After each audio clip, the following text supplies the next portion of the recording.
podcast. Hi.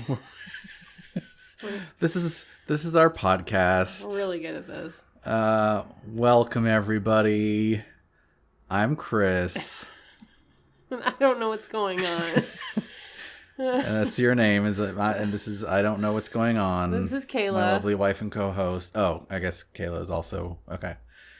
And this is Cult or Just Weird. I wish everybody could see your face right now.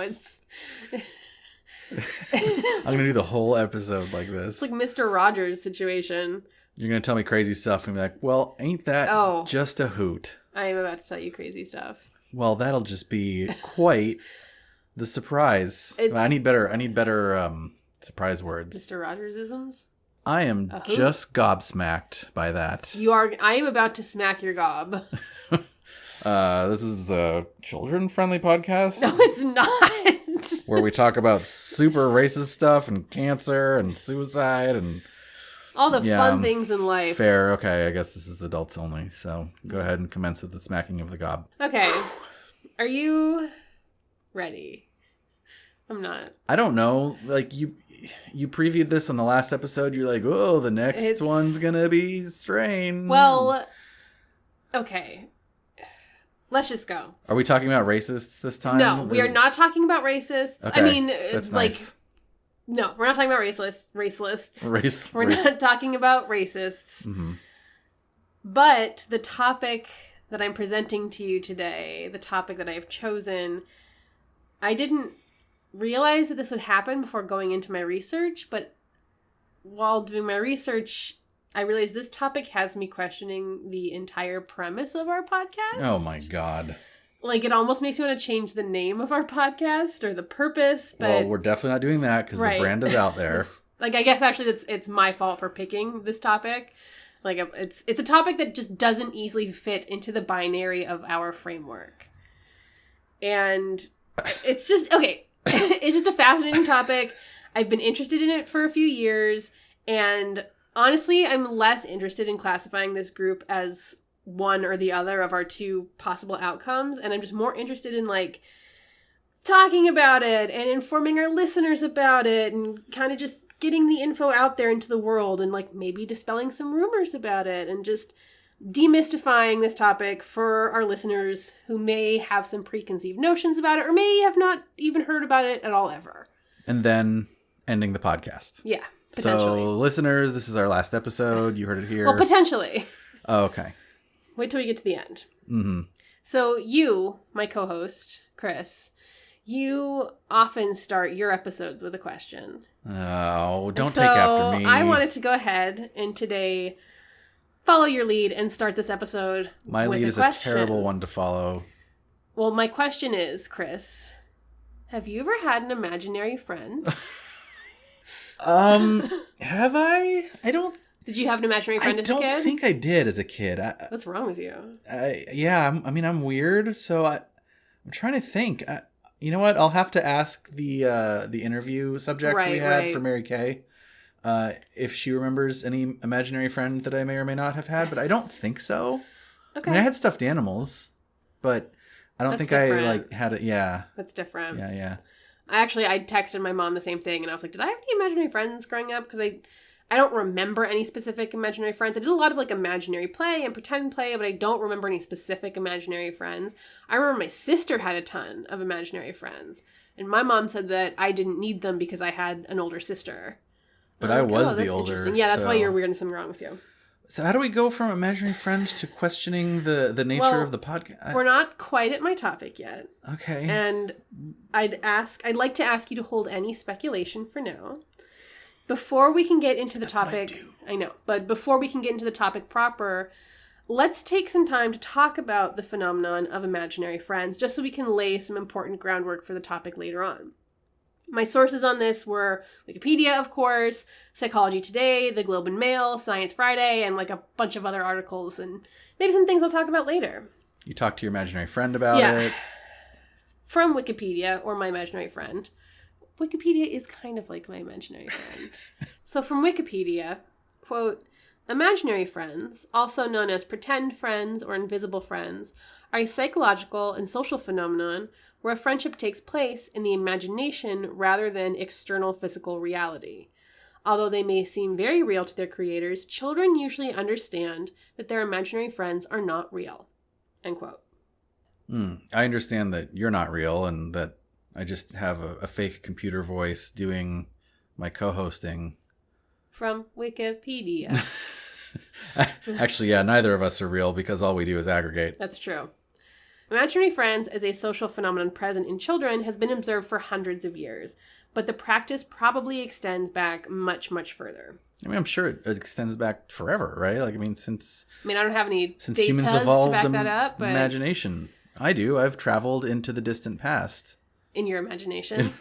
No, but my friend has. The first scientific studies into imaginary friends took place in the late 1800s, and they're still currently studied in psychological research today. In fact, some of the most important research into imaginary friends has taken place since 2007, like as late as 2007 and beyond. For many, many years, the presence of imaginary friends in children, especially children older than 3 or 4, was viewed as reflecting some sort of deficiency in the child. Like that was kind of like the general psychological consensus was that meaning if a kid had an imaginary friend past the age of 4, it was thought there was something wrong. Like the kid had anxiety or lacked the ability to socialize, or they were experiencing loneliness or delusion, just et cetera, et cetera, et cetera. Yeah, you're not supposed to use your imagination past age 4. No. If you that's the cutoff. That's the cutoff. After that, it's, you're supposed to just be all into spreadsheets and shit. That's when you're supposed to get sent to like the factory. Right. Yeah. Yeah.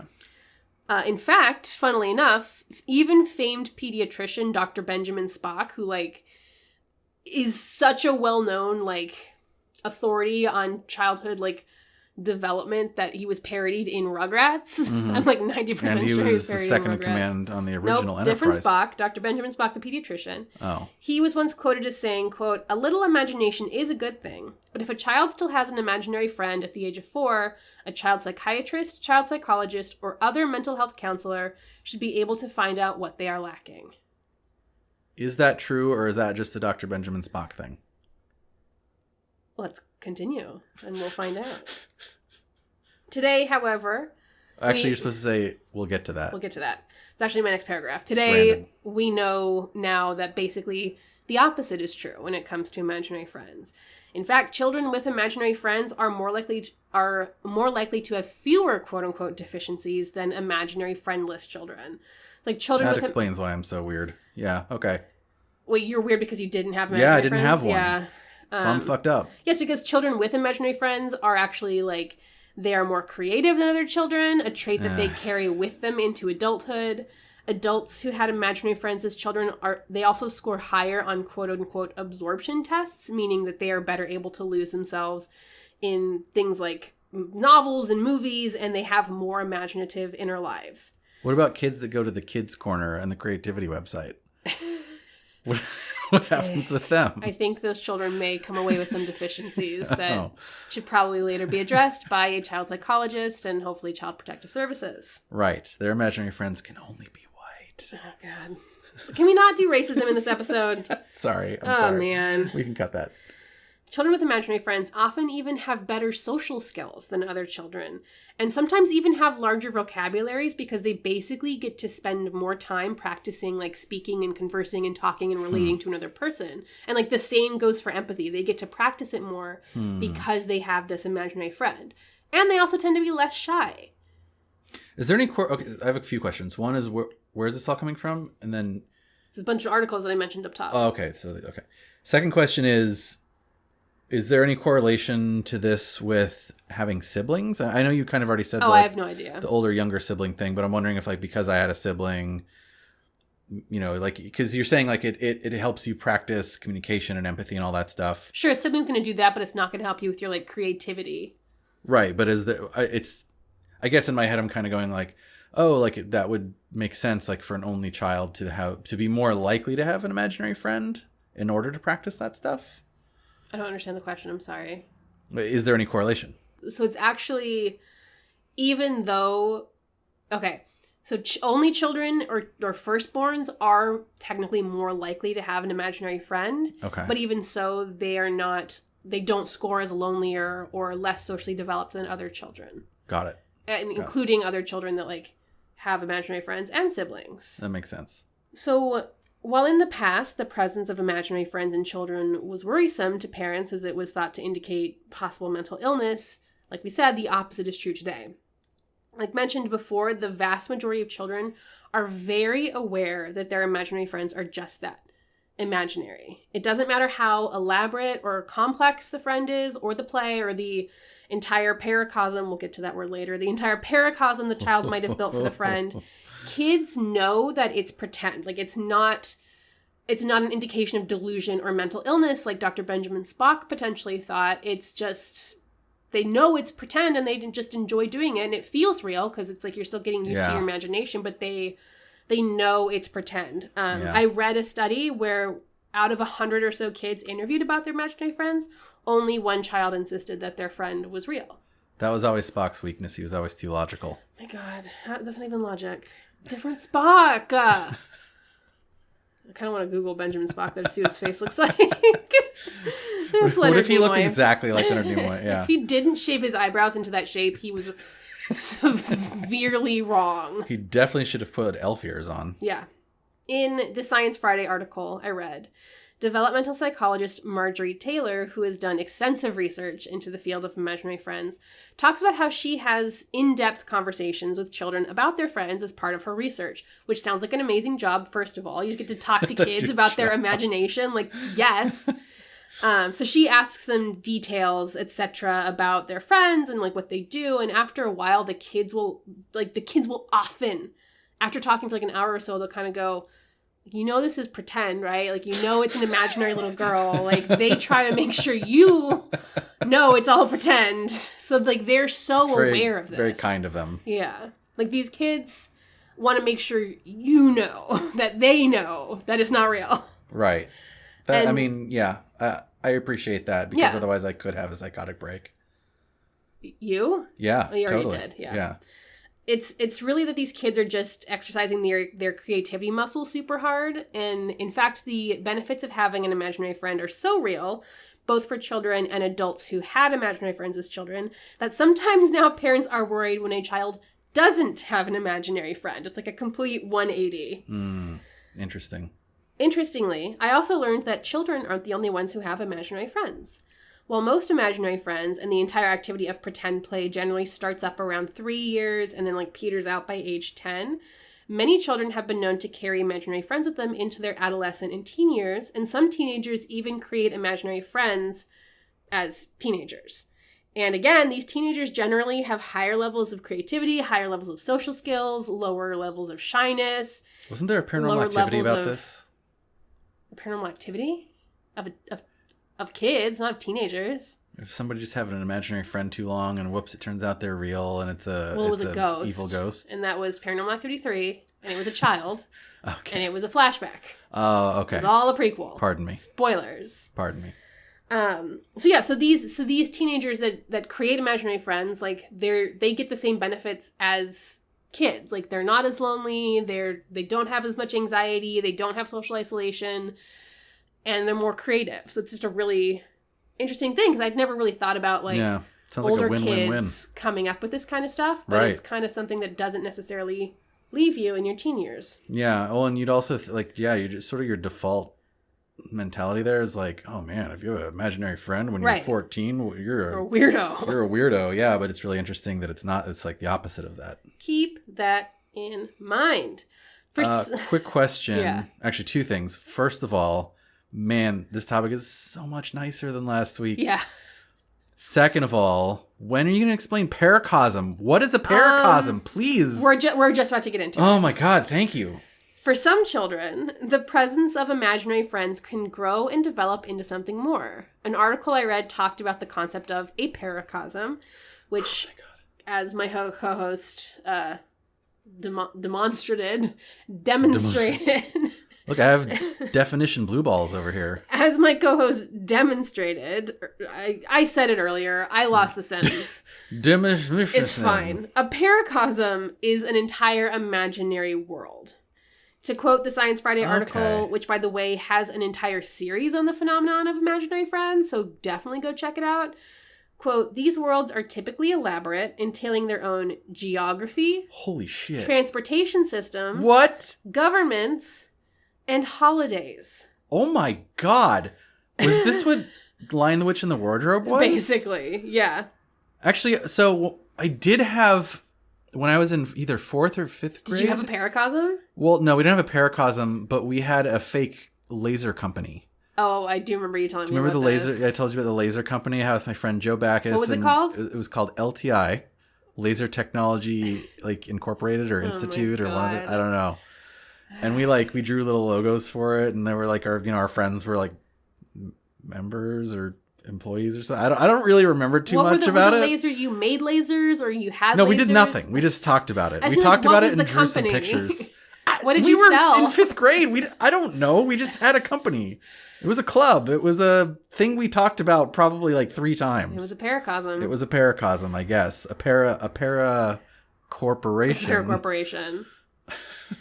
But except for you, who was this was definitely a sign of something wrong. Yeah. Even when kids spin these elaborate, very involved imaginary worlds, it's not cause for concern. No, it's cause for like awesomeness. Yeah. Please write that down and we'll sell it and make millions of dollars in a book series. What, a paracosm? Yeah.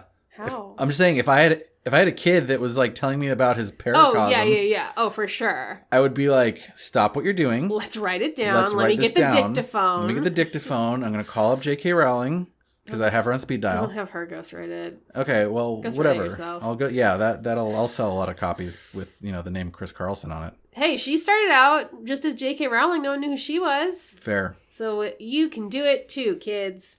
Just have an imaginary paracosm. There are circumstances when an imaginary friend can indicate mental illness, like with my co-host here, but that's generally when the issue of not being able to determine fact from fiction comes into play. So children... Okay, so like Kellyanne Conway. Yeah, exactly. Okay.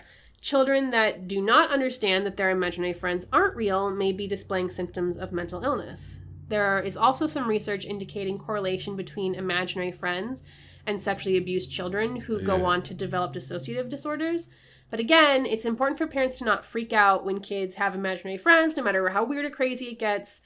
Even if children dream up imaginary friends that aren't always nice to them or do things that get them in trouble, it's all part of a natural, normal, even helpful process that generally benefits children well into adulthood. And yes, there are kids that their imaginary friends do things that they don't like, or they don't actually like their imaginary friend that much, or their imaginary friend does. Weird. Yeah, it is a little creepy. I mean, yeah, it is creepy, but also I get what the brain is doing there. You know what I mean? Yeah, I guess it's trying. The brain is giving you an opportunity to it's define the boundaries conflict. of values that you have. Yeah. It's very interesting. Yeah. Tracy Gleason of Wellesley College points out, the power of imagination is a hugely important trait in our adult lives. Imagination is responsible for innovation, creative fulfillment, and more. Gleason says, quote, imagination is not just a frivolous thing you outgrow.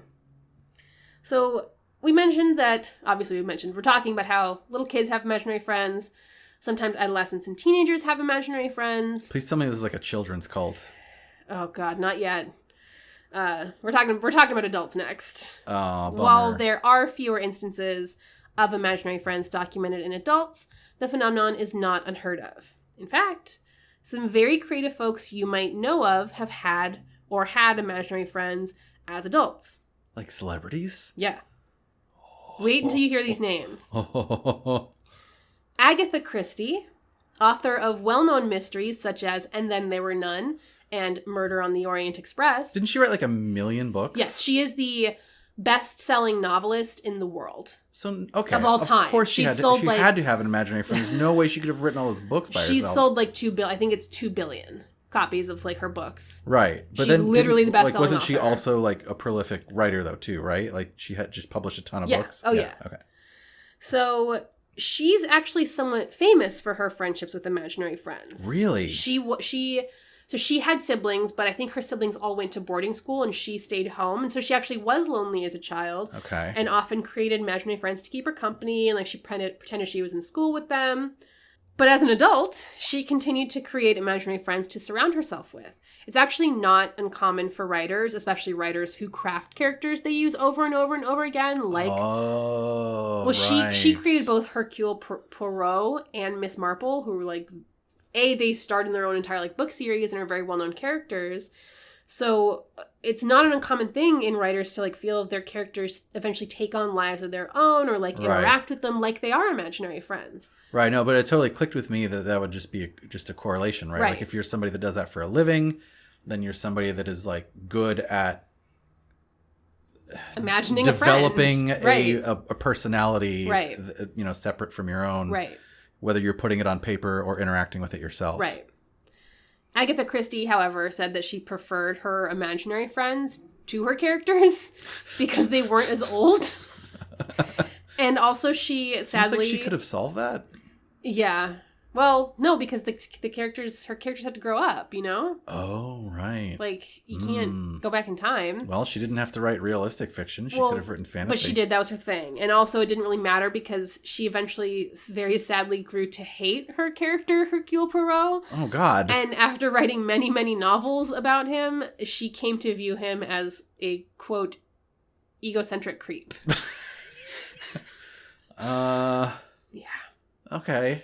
I mean, she feels like she had control over that. No, but I think at a certain point, it's like it's weird. The character's the character.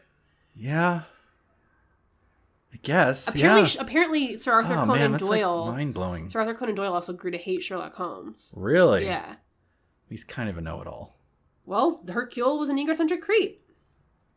I even read an article that claimed important historical figures such as Niccolo Machiavelli and Isaac Newton had imaginary friends as adults. And Niccolo Machiavelli, like, almost certainly did, because after he got exiled, he would, like, or whatever, he was, like, in isolation at the end, right? I don't remember. Well, he got real lonely, and he was kind of disgraced, and he would, like, pretend that he was, like, he would come home at night and pretend he was, like, very popular and, like, courtly and, like, had people all around him. Oh, well, you know, that's nice for him. That makes me sad.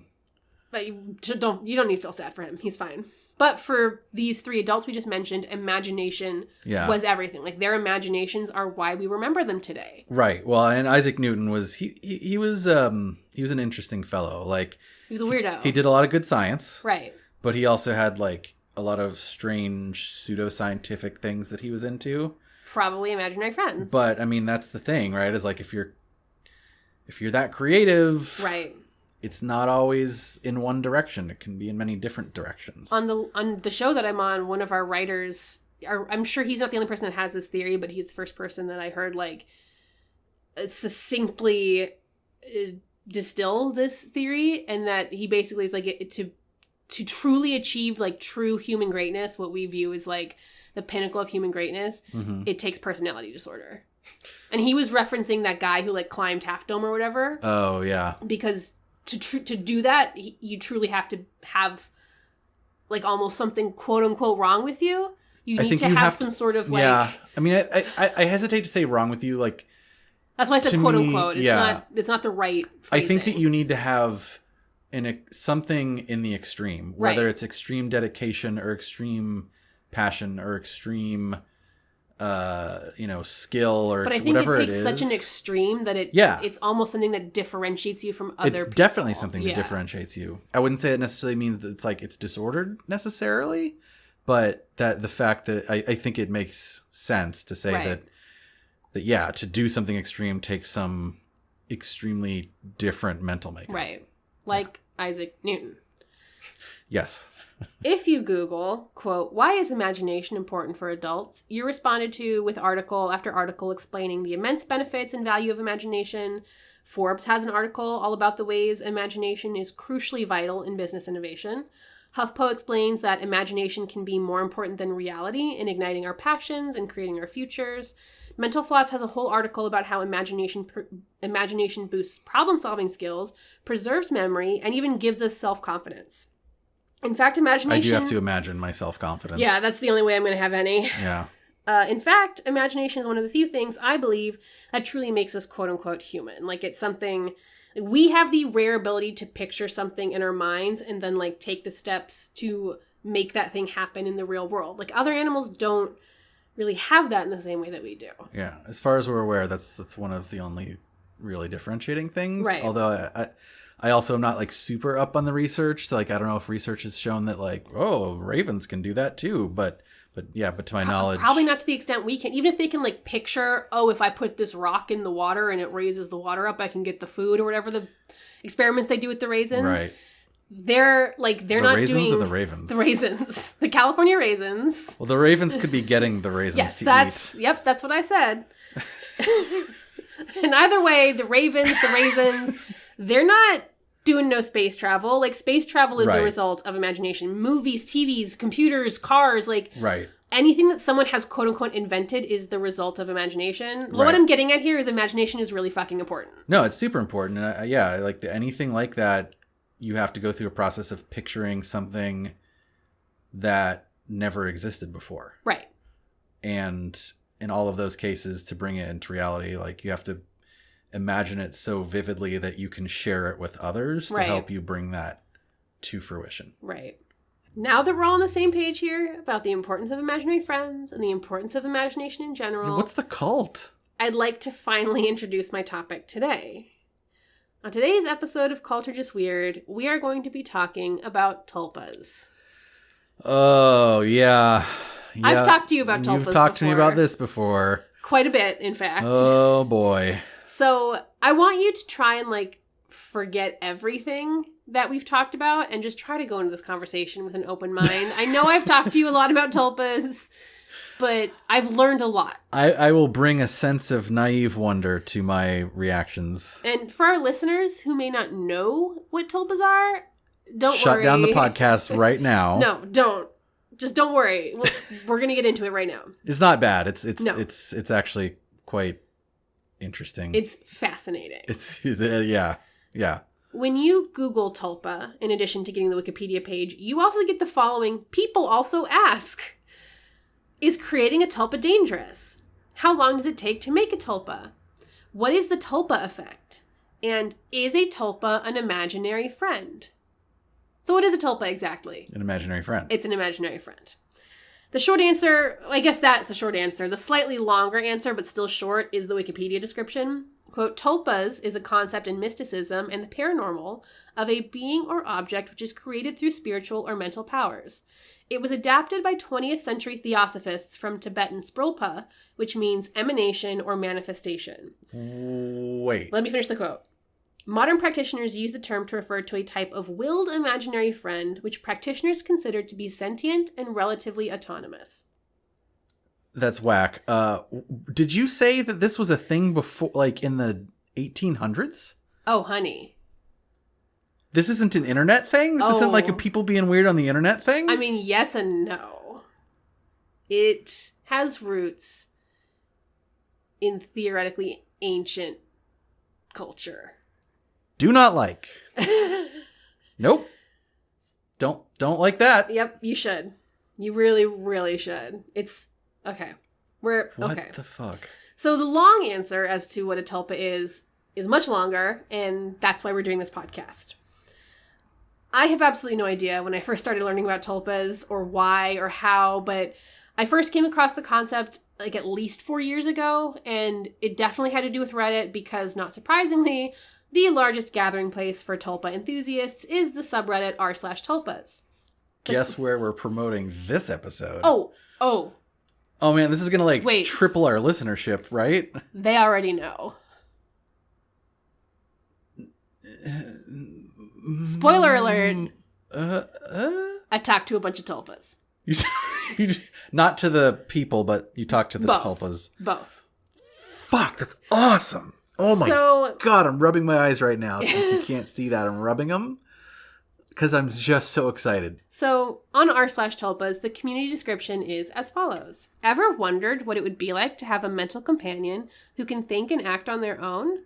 I mean, for me, no, but you do you. I have not wondered that. But I wish I'd wondered that. Like this. Well, I wonder it now. The whole tulpa thing makes me honestly feel like I have a very underactive imagination. It makes me kind of feel inferior. I'm not going to lie.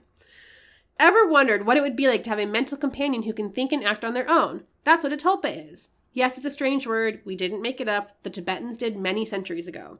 Discuss tulpas, share your experience with having tulpas, and give advice to fellow tulpa creators here.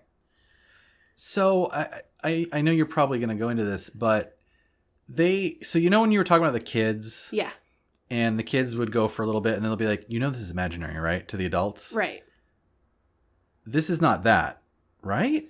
Do they know it's imaginary or where is that? What is... We're going to get into it. The long and short of it is that, yes, the vast majority of tulpa enthusiasts know that it's imaginary and know that these people knows that their tulpas don't exist in the real world, but they also believe that they've created an imaginary friend that purely resides in their like imagination, but is autonomous. Like they don't have to think about what their imaginary friend would do. Like the imaginary friend is basically something that exists in their mind, but has a mind of its own almost. So this is coming from someone who didn't have an imaginary friend, so grain of salt. But speculation for me is that it feels like that's also what kids with imaginary friends are doing. It doesn't feel like the kids are like, take for example, the kid that you talked about, or the kids that have imaginary friends that do things contra to what they want them to do. Right. That doesn't feel like the kid being like, all right, I think that you should think this, and then let's go do this. It feels more like there's some unexplainable level of autonomy there that is happening like in a different part of the brain than the kid's conscious thought. Right. It's in their subconscious, and that like manifests itself as, I don't know, my imaginary friend wanted to rob the liquor store, so I guess I had to. Well, I think the difference here, and again, we're gonna talk a lot more about like what like the specifics of tulpas and tulpas in this like Reddit community, but the difference here is that to create a tulpa is a lot of conscious work. Right. You can't just go like I feel like a little kid can kind of go like, an imaginary friend, here's what they are, here's what's happening right now. Wasn't that almost more autonomous? But like my imaginary friend, he walked in the door. I don't know. But to create a tulpa, it requires a lot of very like specific, focused, repetitive work and concentration. That is like nuts, man. Yeah. That is crazy. It's amazing. It's like you're meditatively willing yourself into this like personality dissociation. Well, we'll get into that. And that's not judgmental, the vast majority by the way. of the Tulpa community is very aware of like the specifics of dissociative identity disorder, which is like fascinating. The correct term for multiple personality or split personality or like whatever. Oh my God, I'm rubbing my eyes again. This is so interesting. So many of them are very aware of those specifics and are very aware that like this is not that. Yeah. We'll talk about it more. We have to start at the beginning now. We're getting ahead of ourselves. We need to go... You're tickling my brain meat so much. Back. So before we dive into the community itself, we're going to talk a little bit more about the history of these imaginary friends known as tulpas. You'll notice in the Reddit description, and we talked about it, they mentioned something about Tibet. So let's start there, kind of. Let's start in Tibet. Kind of. We leave off from our story with Qinghai. And there are some similarities here. Oh, my Lord. Alexandra David Neal was born on October 24th, 1868, in a suburb of Paris, France. She was the only daughter born to her parents. Her father was a teacher, revolutionary activist, and Freemason, while her mother was a Roman Catholic. She had a somewhat turbulent upbringing. Her parents were poor and often fought. Her father was very involved in political activism and even brought his daughter to witness public executions That's some good-ass parenting right there. To see the atrocity. Yeah. She was interested in the spiritual from a young age, which I think is natural, having a Freemason for a father and a Roman Catholic for a mother. Like, there's a lot of spirituality there. Yep. And by the time she was 15, she had already dabbled in fasting, mortification of the flesh, and asceticism. By 18, she had joined Madame Blavatsky's Theosophical Society. Madame Blavatsky was a well-known Russian occultist around the turn of her century, and her Theosophical Society was this like very well-known group meant to advance theosophy, which is kind of just like another word for occultism, like Western occultism. And the 1800s was whack as hell. Oh my God. I want to be a 19th century occultist so bad. So bad. I think they have. There's cool. Probably Reddit for that too. Check out this quote about Alexandra David Neal from Brian Houghton's article, A Mystic in Tibet. Quote, she joined various secret societies. She would reach the 30th degree in the mixed Scottish Rite of Freemasonry, while feminist and anarchist groups greeted her with enthusiasm. Throughout her childhood and adolescence, she was associated with the French geographer and anarchist Elisée Reclus. This led her to become interested in the anarchist ideas of the time and in feminism that inspired her to the publication of Pour la Vie, for Life, in 1898. In 1899, she composed an anarchist treatise with a preface by Elisée Reclus. Publishers did not dare publish the book, though her friend Jean Hostant printed copies himself, and it was eventually translated into 5 languages. So this girl's got, end quote, this girl's got a lot going on for her, right? Uh-huh. She's educated, she's an activist. She's in all kinds of crazy groups. Yeah, she's clearly interested in finding some sort of enlightenment. By the age of 21, she had actually converted to Buddhism and began to teach herself Sanskrit and various Tibetan languages. And this is so interesting because she was not like really traveling in Buddhist groups. She was traveling Western occultists, and Buddhism was, according to her, not really a big thing in Paris at the time. And so I don't know how to pronounce this, but I'm going to just try it. The Jimé Museum, an art museum with a large collection of Asian art, is sometimes credited with being one of the sources of her interest in East Asia and her desire to pursue Buddhism, etc. A lot of other really interesting things happened in her life, like she became an opera singer, an artistic director of this place in Tunisia. Like, how do people do all this? I don't know. How do people be so polymath? I don't get it. Those things, unfortunately, aren't really relevant for this podcast. However, I do encourage our listeners to go ahead and Google this woman. She's amazing. It's nuts. She was also very protective of her individualism and freedom. And in 1912, she left France and she traveled and left Europe entirely. She traveled to India to keep studying her Buddhism. The area she started in is called Sikkim. It's a state basically in northeast India that borders Tibet. And there she befriended the crown prince. No idea how. She befriended the crown prince of Sikkim and was able to then travel around the region visiting many different Buddhist monasteries. And along the way, she met and befriended a number of spiritual leaders in the area, including the 13th Dalai Lama. How do you just do this? And he helped her continue her education. I don't know. And she lived in a cave. She just lived in a cave in Sikkim, and she just meditated and studied. And caves are pretty tight. And in 1916, she made her first trip to Tibet, an area that foreigners were forbidden to enter at the time.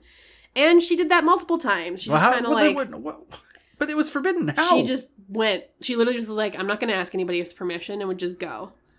And she would go to Tibet and study, even though it was technically not allowed. Seems a little presumptuous. Well, yeah.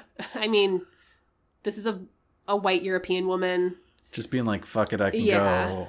Okay. There's definitely some, it's not colonization, because that's not what she's doing here, but there's definitely a little bit of, privilege and entitlement happening here.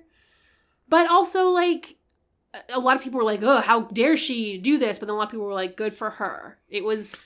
Yeah, it's a little ambiguous. Her most well-known trip to Tibet was the one she took in 1924, where she disguised herself as a beggar monk and traveled to the forbidden city of Lhasa, which was the biggest city in Tibet at that point. It was the cultural center. Mm-hmm. She traveled all around the city and then into the surrounding areas, and that's where she first encountered the concept that would eventually evolve into modern-day Western tulpas as we now know them. Now, from my research, it very much seems like the Western interpretation of the Tibetan tulpa concept has had some liberties taken. Some people say the concept was mistranslated or misunderstood. It seems like whenever ideas traverse that cultural boundary, they tend to get I think the translation is really, difficult. And especially when you're, if you're taking a Western occultist... And granted, she was Buddhist, but she was a Western occultist first. If you take a Western occultist lens and turn it on anything else, if you are, looking at Buddhism through an occultist lens... Of course. There's probably room for misinterpretation there. You're bringing even if you're not a Western occultist, you're just a Western person. You're just going to bring a different context. Well, I mean, if you're a Western occultist, you straight up believe in magic. Right. So We'll get into it. It's like yoga. It's exactly like yoga. Yoga is definitely a cult. I don't know. It might be. We'll see. So, like I said, some people say that the concept was mistranslated or misunderstood, but in her eventual book about her travels, Alexandra wrote that, quote, tulpas are magic formations generated by a powerful concentration of thought. An accomplished bodhisattva is capable of affecting 10 kinds of magic creations. Remember that word? Oh, yeah. Bodhisattva. Mm-hmm. And like this woman's traveling around finding enlightenment. She's just like Supreme Master Ching Hai. Yeah, they could have been buds if they lived in the same time period. An accomplished bodhisattva is capable of affecting 10 kinds of magic creations. The power of producing magic formations, tulkus, or less lasting and materialized tulpas does not, however, belong exclusively to such mystic exalted beings. Excuse me, tokus? Tulkus. We'll get into it. Is it like a super tulpa? We'll get into it. Tulpa's like Toku Light? We'll get into it. Okay. Any human, divine, or demoniac being may be possessed of it. The only difference comes from the degree of power, and this depends on the strength of the concentration and the quality of the mind itself. Okay, it's important to note here, at this point in our story, there's a number of different definitions of tulpas that we're dealing with. First, we introduced the idea of tulpas as generally understood in the internet subcommunity, which is basically an autonomous imaginary friend. Yeah, that's the one that I'm operating with. Now, what Alexandra is describing here is a quote-unquote emanation body, which she interpreted and supposedly witnessed Tibetan monks create, in which powerful, focused thought creates a physical or semi-physical being in the real world. Ooh, neat. So, like, magically creating like a glowing... Like a little friend. Friend. What is it? Does it look like a person or? It depends upon the person concentrating. Okay. Then there's this like third definition of tulpa, which has to do with the actual Tibetan ideas, but we'll get into that in a second. Alexander David Neal went on to describe tulpas as such, quote, once the tulpa is endowed with enough vitality to be capable of playing the part of a real being, it tends to free itself from its maker's control. This, say Tibetan occultists, happens nearly mechanically, just as a child, when his body is completed and able to live apart, leaves its mother's womb. Alexandra went on to create her own tulpa, and for her, it was in the image of like a Friar Tuck-like monk. And eventually, I don't have much details on this, but eventually it like got too much of a mind of its own and she had to destroy it. Oh, man. Yeah. I got dark. And then after that, it like made her wonder, like she actively wondered if her tulpa was actually a self-induced hallucination. But she did adamantly claim... yes. She did adamantly claim that she and others could see the thought forms, the tulpas that the Tibetan monks created. So, okay. Let's take a second to talk about the Tibetan version of tulpas outside of Alexander's definition, outside of our Reddit definition. Please do not take what I'm about to say as authority, as I know very little about Tibetan Buddhist traditions, but from my research, it does seem that Western interpretation of tulpas or emanation bodies differs a bit from their Tibetan sources. The word that we say in English, tulpa, is a translation from the Tibetan words tulku or sprolpa. I could be pronouncing those totally incorrectly.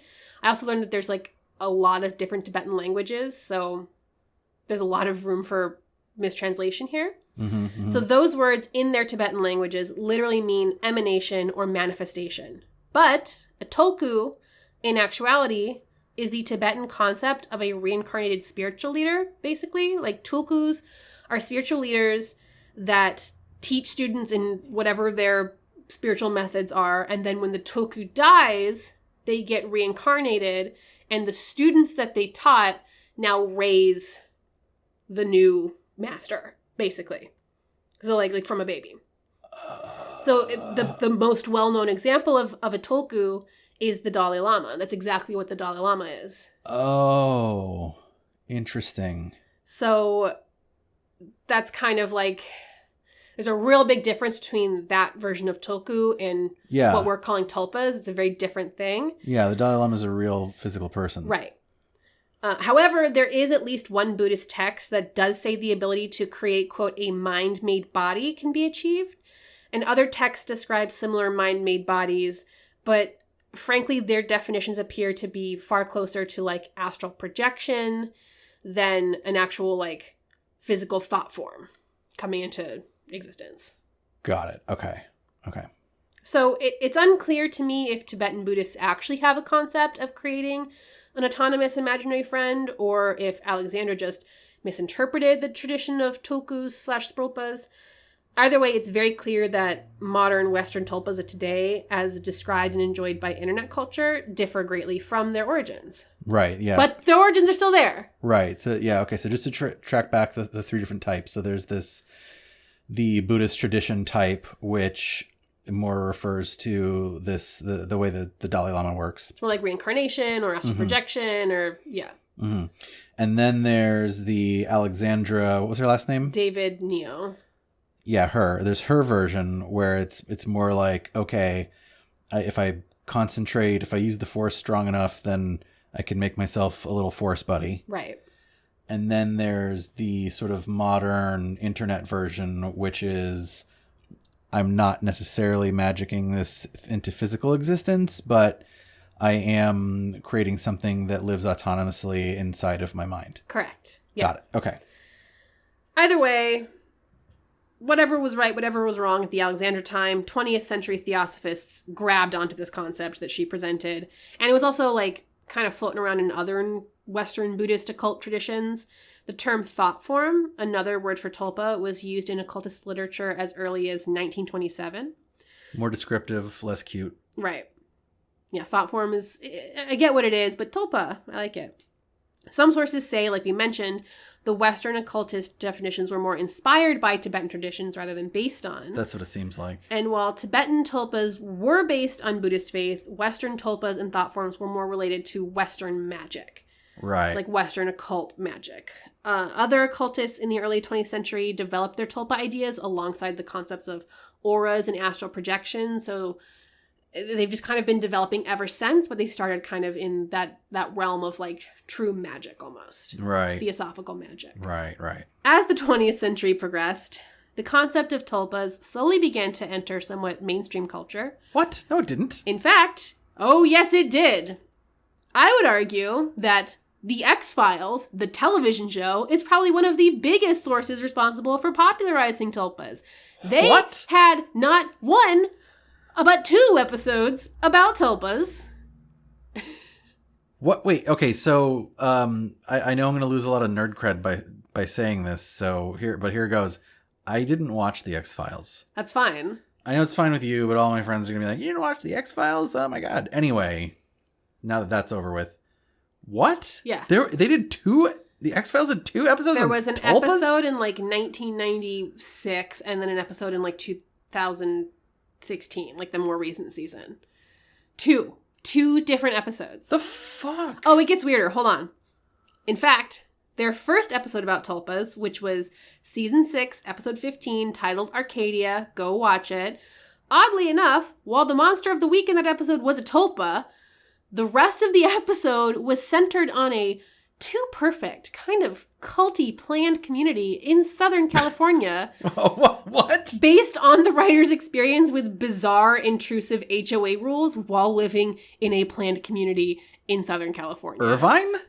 I don't know. I don't think so. I think it might have been closer to San Diego, but it's an Irvine-like place, and the entire episode is based on these, like the episode's barely about tulpas. It's mostly like, oh my god, the crazy HOA rules, and you have to, if you don't conform to the HOA rules, the tulpa comes and kills you. Holy crap. Like the guy, like the president of the planned community, the Donald Bren, he needed like a way to get people to conform to the rules, so he created this like tulpa that would keep people in line. If you oh my god. If you put a pink flamingo on your yard, the tulpa would come and kill you. I'm rubbing my eyes again. If you had told me, hey, my episode's going to be about tulpas, guess which other episode this is going to connect to, what it most relates to?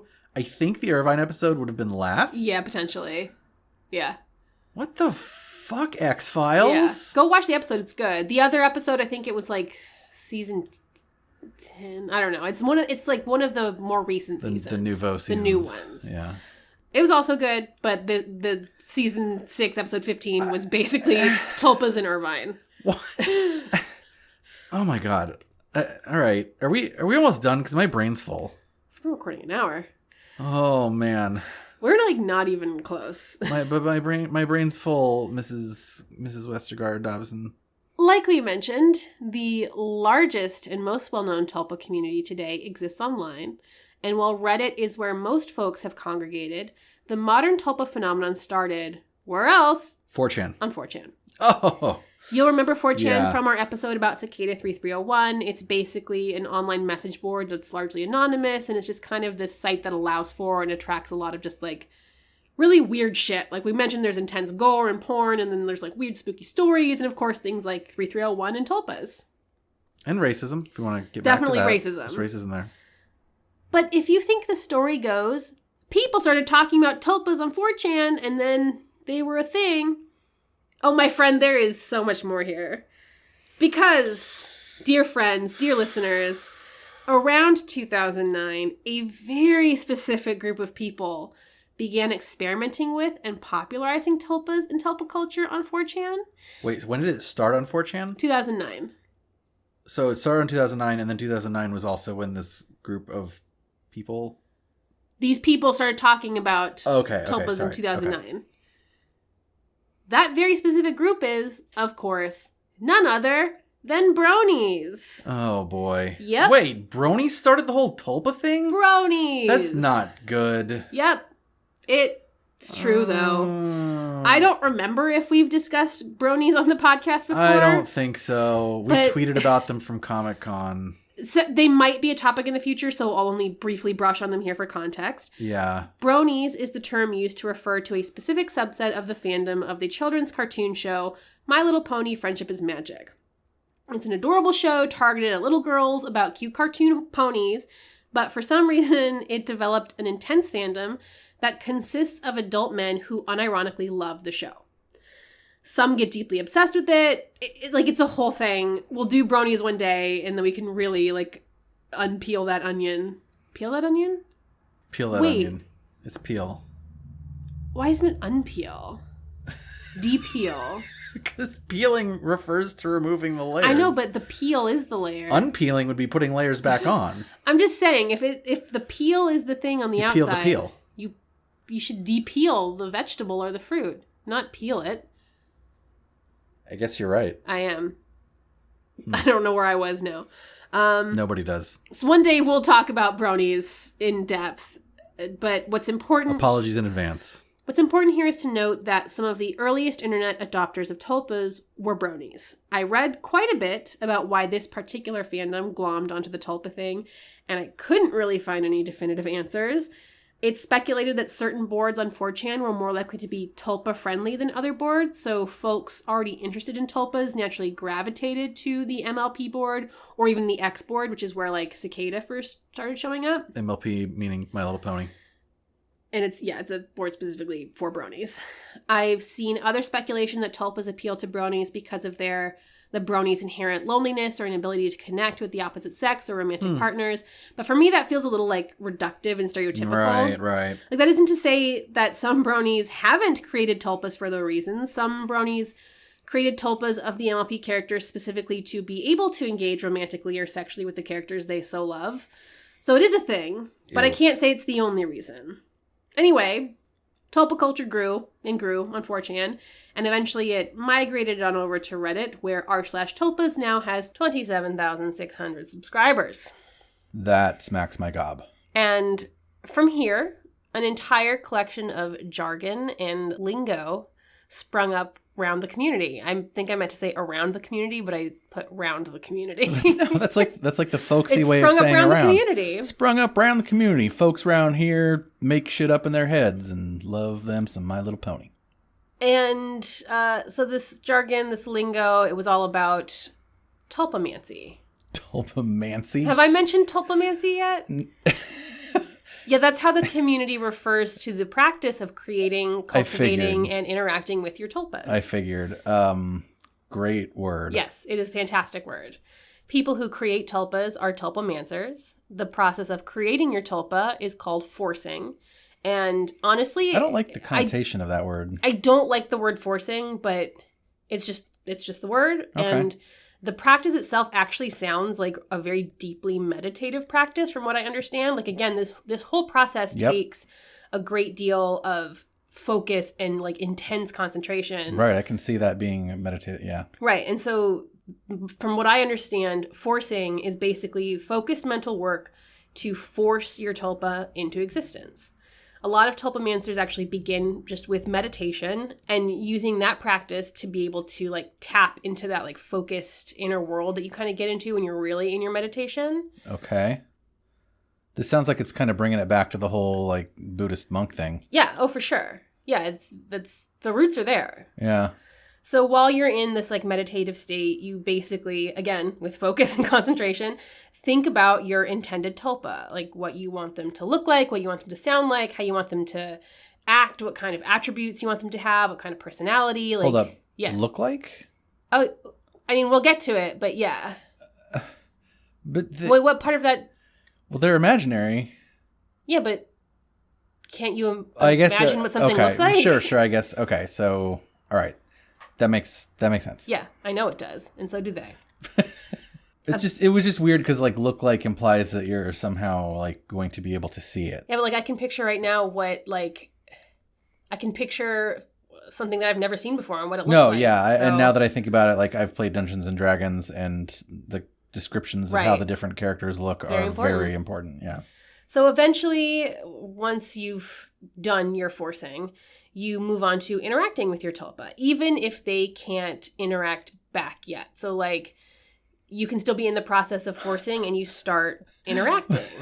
So you continue forcing by like talking to your intended tulpa and wait for their responses, even if you know that it's not going to talk back to you yet. And to me, that is not dissimilar to the practice of raising a baby, because current wisdom says that you should talk to your baby super often and in full sentences, even if they can't understand or respond yet. Like that's a real thing that you're supposed to do with babies that are trying to grow up into autonomous sentient beings. So it kind of makes sense to me here that like even if your tulpa isn't a fully formed tulpa yet, you talk to it. But babies are real. Well, I mean, the practice of talking to your baby helps them get a grasp of language. It just kind of, to me, like, I see a parallel there. Yeah, I guess not. And I'm not saying that, like, the Tulpa community is saying, like, this is what you do because you do it with babies. It was just when I was learning about this, it made me think about the baby thing. I mean, as much as I want to be like, babies are physical, like, I see what you're saying. Babies are barely real. A, babies are barely real to begin with. B, I can see it as, like, if you're in this process of personality creation, that talking to something might be like a way of sort of programming that personality until they can talk back, develop enough to talk back, I guess. Yep. That's pretty crazy. Also, you don't have to change their diapers. So that's a pro. Don't have a baby, have a tulpa. Yeah. There's also something called quote unquote narrating that you do with your tulpa. And that's basically where like you read to your tulpa or you like, describe things to your tulpa. You narrate what you're doing to your tulpa. I kind of want to do this. And again, this is for baby tulpas, but again, it feels similar to the narration that we're supposed to do with babies. Yeah. You read them stories before they can even... Yeah. Right. And they just go like, bow, bow, bow, look at that That's bird. Exactly how babies sound. sound. Yeah. They sound like Charlie Brown's mom. Yeah.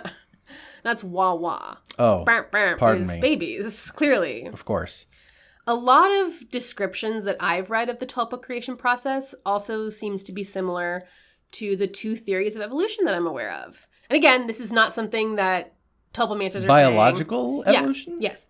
This is not something that tulpamancers are saying. This is something that I'm saying. So, like, from my reading, it's like there's two theories, right? There's phyletic gradualism and punctuated equilibrium, right? Right, those are the two, right? Sure. Do you want? I mean, I don't have enough memory of biology class, and I'm not sure all of our listeners do either. Well, I'll talk about it. So, phyletic gradualism is where evolution takes place over a long, slow process. Okay. So, kind of in that framework, some people's tulpas slowly form over a long, gradual period. And for some people, it actually seems to be more akin to punctuated equilibrium, in which all of a sudden, after a period of forcing, their tulpa will kind of like pop into existence, either with like a sudden response to a question, after like period of no response, and things like that. So like punctuated equilibrium was more when like things were like in stasis, things were normal, and then all of a sudden there would be like an evolutionary change. Right, there'll be a volcano, like some major change to the environment, and then oh shit, everything gets thrown off and has to, yeah. So those are two like the more common like styles of tulpa birth that I've read about. Good analogy. So for many people, that's kind of where the tulpamancy process stops, at least when it comes to creating the tulpa itself. After a lot of intense work, tulpamancers are rewarded with their own completely autonomous, sentient, imaginary friend who lives entirely in their mind. That's pretty awesome. I know it is. It's amazing. That's a good quest reward. Yeah. It's the only thing, and we can talk about this more later, but like, it is not dissimilar to having a baby in the sense that like, it's with you for life, man. When I RP on World of Warcraft, is that a tulpa? I don't think so. What? Why not? Is it autonomous? P. Jennings? No. So you know. No. Sorry. Is it getting there? No. Wow. So real tulpas, of course, need somewhere to live. And that's going to go ahead. Oh, yeah. My crazy WoW thing was crazy, but real tulpas need somewhere to live. Excuse me. And that brings me back to the concept of a paracosm. Because remember, we talked about paracosms up top, an imaginary world some children will create for their imaginary friends to live in. Good album, by the way, Paracosm. Is there really an album called Paracosm? Yeah. From who? You're a liar. No, it's a real album. By who?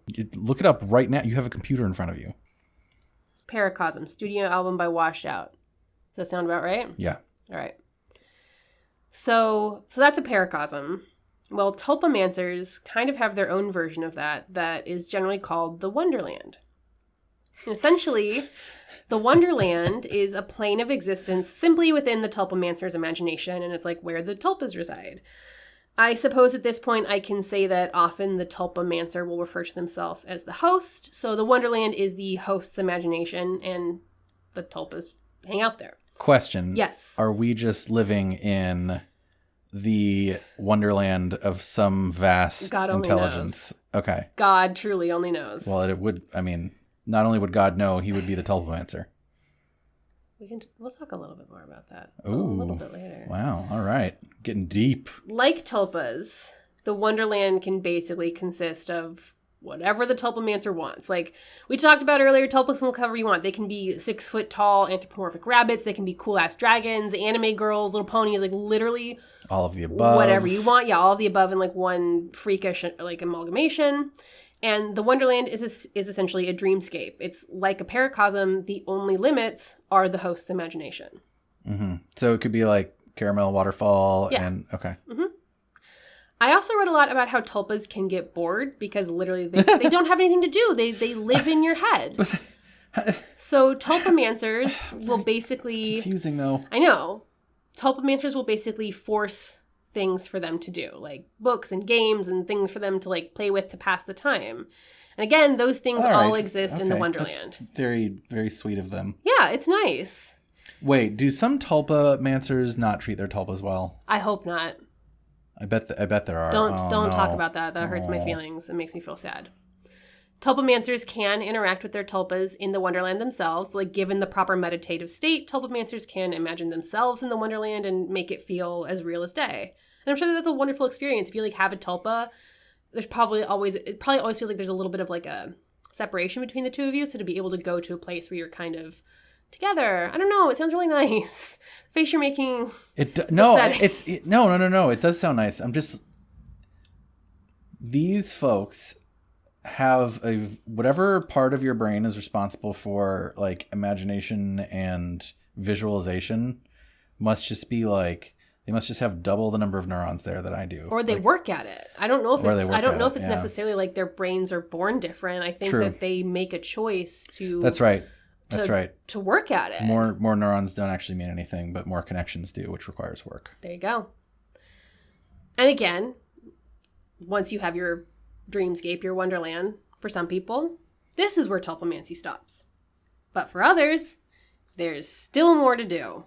Some tulpamancers practice what's called imposition, which is basically the process of training yourself to visually see your tulpa in the real world, kind of like a self-induced hallucination. I was just going to ask. Okay. And some tulpamancers go even further, and they practice something called quote-unquote switching. Do you want to guess what that is? it feels like the guess is pretty obvious, right? Yep. Some tulpamancers get so advanced. The Tulpas take the pilot seat and okay. Yep. The Tulpas don't necessarily take the pilot seat. It's more that the host abdicates. The host is able to... Well, I don't mean forcibly. I mean, yeah. The host is able to get to a place where they can dissociate with their own bodies and allow the Tulpa to take over and experience meat space as opposed to just like being a figment of someone's imagination. Definitely sounds like at least adjacent to dissociative personality. Well, dissociative personality is not a thing. You're thinking of dissociative identity disorder. Dissociative identity disorder. And I'm going to ask you to hold that thought because we'll get to it. Okay. Hey, maybe this is a better thing to ask later, but I'm just wondering, like, if I created 3 Tulpas and I had them all sell Amway for me, and then they each created their own 3 Tulpas, and so on and so forth, do you think that I could make a shit ton of money? I don't, because I don't think Tulpas have money. But if they recruit, they recruit. You could 3. recruit for forever, but there's not going to be any money changing hands. I think this is a surefire business solution. And yes, this is the question I thought you were going to ask, and you didn't. What, you thought I was going to ask a good question? But you might, you might also be wondering this question. So yes, some tulpamancers do have sex with their tulpas. Okay, I wasn't wondering that, but you're right. I should have been wondering that. Yes, you should have been. I should have been wondering that like an hour and a half ago. I've read about that phenomenon in multiple places on the forum itself, in articles. Here's a choice passage from a Vice article written by Nathan Thompson. God bless Vice. What would we do without you? Yes. Like, would life even be worth living? I would have to, like, make up a paracosm that included Vice if it didn't exist in the real world. Exactly. God bless Vice. So according to that article, quote, "We totally bang," says Susie. A tulpa hosted by Kelson, who wanted his the tulpa? Susie's the tulpa. It's spelled SIOUXSIE. "I guess you're asking about the mechanics of it, right? It's like jerking off, but you mentally dissociate with the actual world and just go nuts in the wonderland." End quote.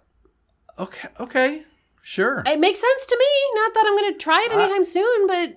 Is that, if I did that, would you consider that cheating? Yes, I do think I would. What? I do think I would.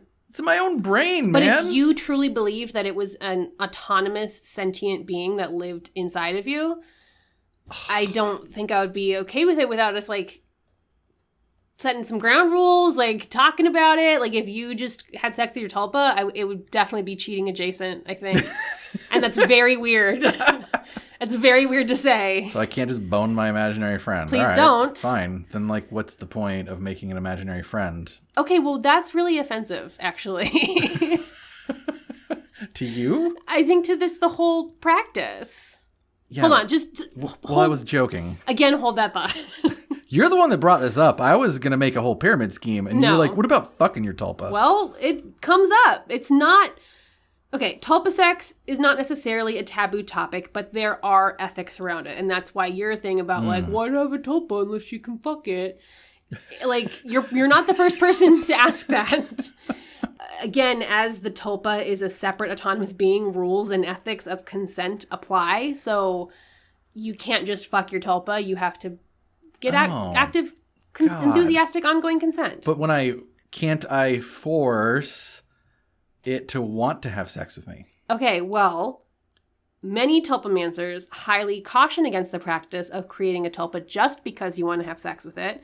It's encouraged to think about how that would make the tulpa feel once it's created, and that just kind of opens up a whole can of ethical worms. This is like when we had the argument about sex bots and like if it's ethical to program them to want to have sex. Yes. Oh man, this is whack. So it's just best, in my opinion, best to steer clear of that. And if you're going to be creating a sentient autonomous being, create a truly sentient autonomous being. Right. But then the other thing is you're giving it characteristics that you choose. Right. And are we even sentient autonomous beings anyway? I don't know. I'm just a bag of meat that responds to chemicals. Yep. And like you say, when you do the forcing function, like you're kind of doing that with a child too. When you raise them in the way that you want them to be raised, in the church you want them to be raised in, and the values you want them to have. So please don't raise your child to want to have sex with you. again, I ask, what is the point then? You have to cut that out. That is absolutely not staying. Outtakes, bloopers. That's also not going to bloopers. I think we should definitely keep it. No. So all of that notwithstanding, it's also something that's hilarious to me is that the Tulpa community seems to kind of have like a bit of a tongue-in-cheek approach to like sexing your Tulpa. Because, really? Well, they're able to have a sense of humor about it because in addition to like the regular Tulpa subreddit, there's also an r/Tulpas Gone Wild. And for our non-Reddit listeners, r/Gone Wild is a subreddit where basically Reddit users post sexy naked pictures of themselves, and that's what the Gone Wild part is. You're welcome for your future viewing pleasure. Mm-hmm. So in this version, as opposed to like seeing sexy bodies, you've basically got a bunch of pictures of empty rooms and scenery because as much as the hosts describe the sexy antics, tulpas aren't real, don't exist in the physical world, can't get their pictures taken. So it's usually like, you know, it's like titled like, you know how Gone Wild subreddit posts are titled. They do, it's like, you do. You've never gone to Gone Wild? Like maybe once or twice. I know this is going to make me sound like really lame to everyone, but yeah, if you don't go to Gone Wild, you're definitely lame. That's the position of this podcast. I've been to other subreddits. Okay, well they're all titled the same, where it's like sexy female 24 ready to have some fun, and it's like her in the shower or whatever. But they'll do that, but it's for tulpas, and then it's just a picture of an empty room, and it's the funniest thing in the world, and I love it so much. That's hilarious. And it's not like, oh, they're putting this picture because they're picturing a sexy tulpa there. It's literally like, it's funny. Just because it's funny. Yeah, that makes sense. You kind of already hinted at this with your pyramid scheme, but yes, if you were wondering, listeners, a tulpamancer can create more than one tulpa. Excellent. You can have as many tulpas as you fucking want. I've seen tulpamancers with multiple tulpas refer to themselves as a quote-unquote system. So there you go. Yeah. It's a multi-tulpa system. Actually, though, to do the pyramid scheme thing, though, you would have to not only have multiple tulpas under your system, but tulpas would also be able to need to make tulpas. Is that a thing? You know, I'm actually going to take this moment while we're talking about multiple tulpas to admit to our listeners that, like somebody with multiple tulpas, this is going to be a multiple episode topic. So we can talk about that particular question maybe next episode, if that's okay. There's tulpas can create tulpas? There can be a chain of tulpas? I don't know, but I'm going to look into that specifically so that I can answer your question next episode. Oh. So, like I said, this episode's going to be at least a two-parter. I started getting into, like, as I was writing my script right here, I started getting into, like, the community itself, the demographics, my conversations with actual tulpamancers and their tulpas, and just everything like that. But honestly, it started to get too overwhelming, and it just became clear to me that this one's going to be a two-parter. So we're not going to get too into the details of the community just yet. Like, if a tulpa can have a tulpa. I guarantee you, you're not the first person to ask that question. No, it can't be. Instead, today, we're going to finish up by talking about the specifics of, like, still an outside observer's perspective on the community, kind of like how we've been doing. We can decide how we feel about it, and then we can come back in next episode and talk some more and see if our decision on whether or not the Tulpa community is a cult or just weird changes. Yeah, I think the way I'm feeling about it is weird. I don't think you're wrong. I think that probably by now a huge question our listeners are asking might be, and a question that you kind of just asked, isn't this just mental illness? Well, okay, hang on now. Hang on. I don't... My question isn't so much, is this mental illness? Does this share features and brain functions that certain mental illnesses have? Well, we're going to go through that because specifically the two, like, legit clinical mental illnesses that I've seen tulpamancy compared to is schizophrenia and dissociative identity disorder, which we've talked about plenty of times. Why schizophrenia? Because schizophrenia, we'll hold that question. Okay. And honestly, the answer to the question, like, is it mental illness or is it mental illness adjacent? It depends on who you ask. And if you ask tulpamancers, the answer is no. I might have mentioned before that many tulpamancers are very aware of DID in particular. Right. And they're actually very well versed in its signs and symptoms. Like, people who want to create tulpas don't want to give themselves mental illness. And like we mentioned, I think we probably mentioned this before, oftentimes some people who are coming to tulpamancy are already dealing with like depression or anxiety, or like that's not something they want to pile on, you know? Right. But nobody wants to pile that on. But the fact that by and large they know what the signs are and they're versed in it. Yeah. It, like, that's not an obvious thing, right? Like, there could totally be a community where they're just like, oh, I want to make a imaginary friend and do it really hard. Right. It's not a foregone conclusion that community would also be aware of like the borders of behaviors against other mental disorders. Right. So the fact that they're aware of it is actually really interesting. The fact that they are so careful about it is actually really interesting in a very, I think, positive way. Yes, for sure. Yeah. This is a little bit of a spoiler for our next episode, but the vast majority of tulpamancers believe that there is a like neurological or psychological or scientific explanation for this phenomenon, and a much smaller portion of the population believes there's some sort of like metaphysical, magical basis for it. So while it seems kind of like loosey-goosey, woo-woo, like we're making imaginary friends, well, these people are, like you said, they're very aware of the possibility of like mental illness. They're well versed in it. They're taking a more scientific, like psychological, clinical, neurological approach to this. Yeah, and I mean that's the flavor I've gotten from what you've told me today. Right. Like I haven't. It hasn't, as weird as it is. It hasn't felt woo woo. It's felt more like brain stuff. Yeah, yeah. So, and this kind of speaks to that. This whole like the fact that they're well versed in dissociative identity disorder and other mental illnesses.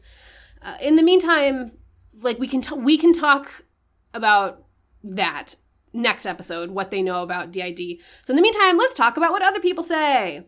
So there's another article. I read a lot of articles for this. I hope that I'm referencing all of them. I read an article from a place called Prime Mind by a writer named Aaron Stewart. And this, say that 5 times fast. I cannot. I'll say tulpas again. Prime mind. So this article was saying that like tulpas can't really be considered auditory or visual hallucinations, even though we said self-induced hallucination earlier. It's can't really clinically be called a hallucination because tulpamancers are choosing to create them. For something to clinically be considered a true hallucination, the sensation must be involuntary. So similarly, tulpamancy differs from DID in some other ways. For example, tulpamancers don't have memory issues or a sense of psychological disturbance. This article was focusing in particular on DID. And it also said that some people with mental illness prior to forcing their tulpas found that tulpamancy actually helped their various conditions. And again, I want you to remember that for our next episode because we can get into it in a lot more in depth. Like we have some actual stories of people with very severe mental illnesses, like even including schizophrenia, who found that their symptoms were helped by having a tulpa. Dude. Yeah. And people saying like, my tulpa is capable of like, because it's like such a powerful mental like tool, like my tulpa is able to help keep my like anxiety thoughts at bay. My tulpa is able to like physically prevent me from self-harming. My tulpa is able to like organize my schizophrenic thoughts. So just keep that in mind for the next episode. That's bonkers. Yeah. And again, that's in particular not like a scientific study done. That's, self-reporting, that's anecdotal evidence, but still it is anecdotal evidence. These are stories that happen to people. Well, that makes me wonder, by the way, has this been studied by researchers? We'll get to it. We need shirts. We need like an easy button. So yeah. We'll get to that. So let's talk more about what dissociative identity disorder is actually. Okay. Like I don't know why I wrote this. Let's talk about it for a second. Let's talk about it. I already said that. It might have been your other personality that wrote that. Yeah, it probably was my tulpa. But yeah, we want to get a better sense of why it differs from tulpamancy. And we're going to go ahead and just rely on good old Wikipedia for most of this because Wikipedia gives us a nice quick overview. Dissociative identity disorder, or DID, which was previously known as multiple personality disorder, is a mental disorder characterized by at least 2 distinct personality states. People with DID experience memory gaps, like we mentioned, beyond normal forgetfulness. People with DID can also be observed exhibiting their various personalities by marked changes in their presentation and affect. So again, right there, pretty different than Tulpas, right? Like, Tulpamancers have to work really hard to do the switching. Like, it's a difficult, very intentional process, and they don't lose control of themselves. They don't like black out in their dominant personality. Like, it's you remain conscious. You just kind of switch places with the Tulpa, as opposed to dissociative identity disorder. The idea is that one personality takes over and the other one is dark, and then you can switch back and forth between the 2 or 3 or however many. One similarity, however, is that people with DID often have other mental illnesses, which is also somewhat common in people with Tulpas. DID can be often accompanied by borderline personality disorder, PTSD, depression, substance abuse, self-harm, and anxiety. But dissimilar to Tulpamancers, people with DID often develop the condition after severe childhood trauma, such as abuse. And like, remember how we talked about the imaginary friends, how like, yes, imaginary friends can be correlated with childhood abuse. It's also like not really. Like, the vast majority of children that have imaginary friends don't have them because they're dissociating from trauma or abuse. Got it. Also, we should note here that, as we kind of mentioned in the Teal Swan episode, dissociative identity disorder is a controversial diagnosis that might not even be real. Many professionals believe that DID is actually caused by therapist suggestion, kind of like memories of satanic ritual abuse. Yeah. Man. And it's really interesting because cases of dissociative identity disorder have increased rapidly since it became like popularized in like mainstream culture. And so it's hard to know, like, okay, well, does that mean people are seeing this happen and like think they have it? Does it mean we're better able to identify diagnose it, or is it? But there are a lot of people who believe that it's real, and there's also a lot of people who believe like, no, it's not actually real. It's a therapist suggested thing, just like memories of satanic ritual abuse. Another dissimilarity between Tulpamancers and people with DID is that DID is 6 times more likely in women than in men. And with Tulpas, it is vastly men. It's like 75% men. Wait, what? DID is 6 times more likely in women? 6 times more likely to be diagnosed in women. And the vast majority of Tulpamancers are men. Because bitches be crazy. Yeah. That's a joke. They're not. What? We're going to cut it out if you keep going. So there we go. There's some differences. My co-host is a terrible person. That's what you should take away from this podcast. DID. I think they know that by now. Yeah. So there's a lot of reasons why they don't really share. Those 2 things don't really share a lot of similarities. Okay. It is, however, a little less clear when we talk about schizophrenia, which we will in a second. But it's important to remember that it's very difficult to diagnose something like tulpamancy as mental illness, like schizophrenia, because tulpamancy is intentional. Schizophrenia, on the other hand, is a, quote, mental disorder characterized by abnormal behavior, strange speech, and a decreased ability to understand reality. Other symptoms may include false beliefs, unclear or confused thinking, hearing voices that do not exist, reduced social engagement, and a lack of motivation. So again, people with schizophrenia have no control over their hallucinations or their disordered thinking. Often they may not even realize that they're not interacting with true reality.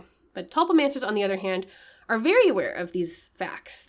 So, okay, the only real similarities here are, one, that both schizophrenia and tulpamancy, again, often co-occur alongside other mental illnesses. 2, no, that's okay. That to me sounds like I'm not hearing necessarily correlation versus causation there, right? Like, I'm just saying that that's a similarity. Yeah. If we're talking about this, whether or not they share traits, that's one of the only ones I could find, and it's not a very strong. Right. Well, that's kind of what I'm saying is like maybe they share those traits, and then people with those traits tend to do things to, what's the word I'm looking for? Cope. To cope, yeah. Right. And then creating tulpas is one of those ways, versus people with dissociative DID or schizophrenia have those other things because your brain is complex. And, right. And comorbidity of mental illness is very, like... Yeah. A lot of people with depression have anxiety. A lot of people with borderline personality disorder also self-harm. A lot of people with eating disorders also have borderline or depression. Like, a lot of mental illnesses are comorbid. Right. And so it could be that it's comorbid for mental illness, but for tulpamancy, it's less that it's comorbid and more that it's like a coping skill. Right. Okay, so that's one similarity. Another, if we have to find a similarity, another similarity is that schizophrenia and tulpas are more present in men. Like, so as opposed to dissociative identity disorder, which is mostly diagnosed in women, schizophrenia is more commonly diagnosed in men. And both of these things usually begin in early adulthood. So schizophrenia usually, its onset is usually like early adulthood. And most tulpamancers either are young adults or they began their tulpamancy journey in early adulthood. Okay, but like a lot of things change with your brain in early adulthood. Right. So those are kind of similarities. I guess, of course, there is another similarity, which is, quote unquote, hearing voices. So people with schizophrenia often have auditory hallucinations. People who have tulpas literally hear a little voice in their head. That's the primary way you interact with your tulpa, is you talk to them with your brain. But isn't it intentional, so therefore not hallucination? It is intentional, but you're still hearing voices. But wait, is it intentional or not? Because I thought they were autonomous. You intentionally created it. Okay. So, hearing voices. I'm going to say that again and again and again because... No, I'm serious. Because listeners, we are the voices in your head. You are hearing. That phrase is important because I actually learned this is going to blow everyone's minds. I learned during my research that there is an entire movement dedicated to destigmatizing the phenomenon of hearing voices. Whoa. There is an entire movement dedicated to destigmatizing the phenomenon of auditory hallucinations, and they actually prefer to use the phrase hearing voices because it's like more destigmatized than auditory hallucinations. Really? It's called the Hearing Voices Movement. The like individual groups, like the one that I came across is called the Hearing Voices Network. And like they're basically trying to do the Lord's work for tulpamancers and people with schizophrenia and other mental illnesses alike. And according to the Hearing Voices Network, and I largely this is largely talking about like stuff that they're saying. I didn't do a lot of like corroborating, like finding out what other people are saying about it. It could be totally bunk. I just thought it was interesting that there was even a movement about this. I'm not condoning what they're doing. I just think it's really interesting that there's even a movement about this. Yeah, I never would have thought that. According to the Hearing Voices Network, hearing voices that do not have true auditory sources is natural, meaningful, understandable, though unusual, human variation. Proponents believe that hearing voices is not necessarily a sign of mental illness, and again, that's why they prefer the term voices as opposed to hallucinations. From their website, I'm going to quote a bunch of stuff. If you hear voices, see visions, or have similar sensory experiences, you're not alone. The statistics vary, but somewhere between 3 and 10% of the population have experiences like these. What? 10%? And it increases to about 75% if you include one-off experiences, like hearing someone call your name out loud or feel your like phone buzz in your pocket. Oh. How many times have you had that happen where you're like, what? Someone said my name and it like feels really real and no one said your fucking name. I don't think I've had that. Oh, I've had that. But the phone buzzing in my pocket, I get like a ton. I think some of that is also just like conditioning.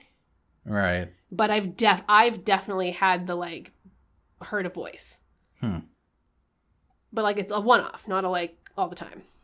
Back to their website. Despite being relatively common, many people who hear voices, see visions, or have similar experiences feel alone. Fear of prejudice, discrimination, and being dismissed as crazy can keep people silent. At a time when we are told that it is, quote, time to talk, it is important that anyone courageous enough to speak out is met with respect and empathy. People of all ages and backgrounds can hear voices at some point in their life for many different reasons. While some are distressed by their experiences, people can and do find ways of living with them. We focus on helping to create respectful and empowering spaces whilst challenging the inequalities and oppressive practices that hold people back. Our aims are to raise awareness of the diversity of voices, visions, and similar experiences, challenge negative stereotypes, stigma, and discrimination, help create more space for people of all ages and backgrounds to talk freely about voice hearing, visions, and similar sensory experiences, raise awareness of a range of different ways to manage distressing, confusing, or difficult voices, and encourage a more positive response to voice hearing and related experiences in healthcare settings and wider society. That was a lot of words. Yeah. But that sounds like they're doing good work. Or are they a cult? Is that what this episode's been about this whole time? I just don't know. I've never heard of this group before. I was fascinated to learn about them. I think it's... Should I jot them down for the future? Potentially. I also think it's really interesting. They could either be doing the Lord's work and like destigmatizing something that should be destigmatized, or they're destigmatizing something that is like a symptom of mental illness and shouldn't be treated as like a quote unquote human variation, and like it's something that requires and deserves treatment. Wow. I don't know.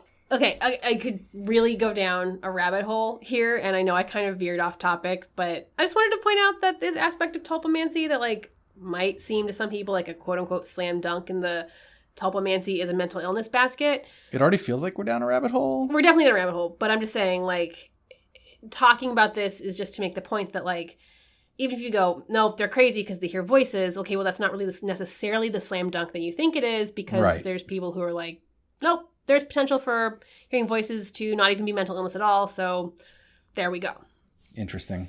All right. We are wrapping up the first episode on tulpas, the introduction to tulpamancy, if you will.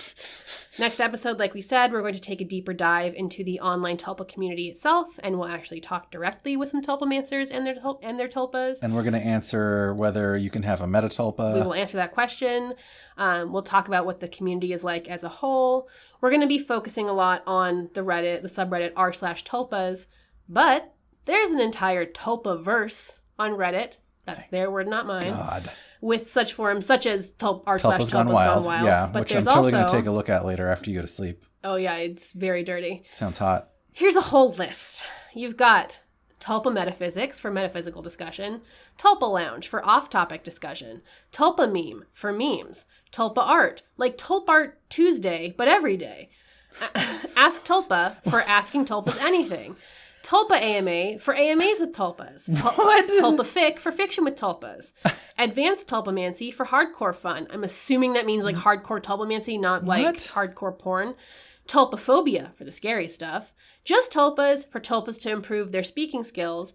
Metatulpas for all metaphysical discussion, including tulpas.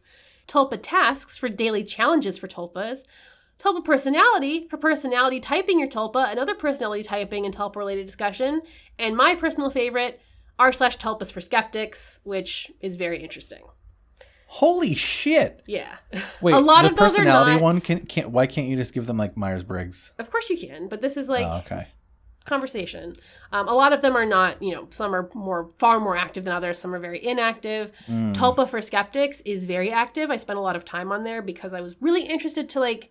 That was kind of my first clue into this whole thing that like, oh, these people don't necessarily think that this is a metaphysical, supernatural phenomenon. Like, there are skeptical people involved in this. Right. And there are people who think that this is purely, like, they're not thinking, oh, I'm creating a being. They're not thinking about, like, the Western occultism of, like, ooh, I'm making a Friar Tuck that I'm going to have to destroy later. Like, they're thinking, no, I'm doing a neurological process in my brain. And I found it interesting. So I'm just doing brain stuff.